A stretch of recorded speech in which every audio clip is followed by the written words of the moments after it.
RPSC के सदस्य रहे बाबूलाल कटारा को सुप्रीम कोर्ट से अंतरिम जमानत मिल गई है। राजस्थान के सेकंड ग्रेड भर्ती परीक्षा 2022 के पेपर लीक मामले में सुप्रीम कोर्ट ने कटारा को राहत दी है।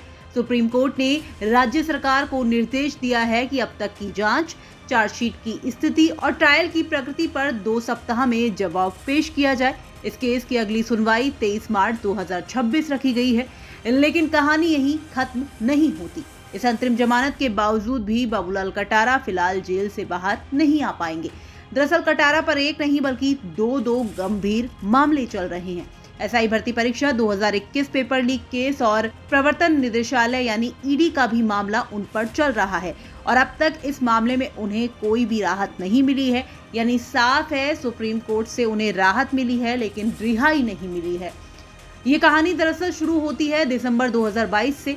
उदयपुर के बेकरिया थाना क्षेत्र में पुलिस एक बस को रोकती है। बस के अंदर 49 अभ्यर्थी बैठे होते हैं जो किताबें नहीं बल्कि एक ही जैसे सवाल जवाब रट रहे थे। यहीं से शक पक्का हो जाता है। पेपर परीक्षा से पहले बाजार में पहुंच चुका था। जांच आगे बढ़ती है, जो नाम सामने आता है वो सबसे चौंकाने वाला होता है। आरोप है कि कटारा ने अपने सरकारी आवास पर सेकंड ग्रेड टीचर भर्ती परीक्षा 2022 का पेपर लीक किया। उन्होंने अपने भांजे विजय डामोर के जरिए पेपर रजिस्टर में उतरवाया। पहला सौदा 60 लाख रुपए में, दूसरा 80 लाख रुपए में। यानी सवाल सिर्फ लीक का नहीं, करोड़ों की सौदेबाजी का था।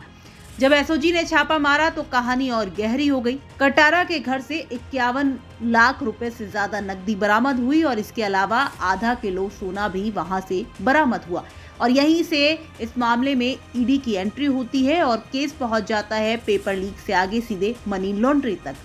अगस्त 2025 में राजस्थान हाईकोर्ट ने कटारा की जमानत याचिका खारिज कर दी। इसके बाद कटारा ने सुप्रीम कोर्ट का दरवाजा खटखटाया।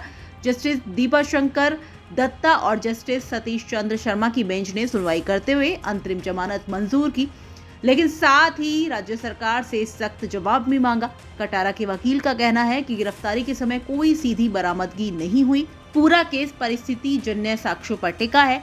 वहीं जांच एजेंसियों का दावा है कि पद का दुरुपयोग हुआ, संगठित पेपर माफिया चला और करोड़ों का लेन देन हुआ। ये मामला सिर्फ एक व्यक्ति की जमानत का नहीं है। ये सवाल है राजस्थान की भर्ती व्यवस्था पर। क्या मेहनत करने वाले युवाओं को इंसाफ मिलेगा या सिस्टम में बैठे लोग सिस्टम से ऐसे ही खेलते रहेंगे?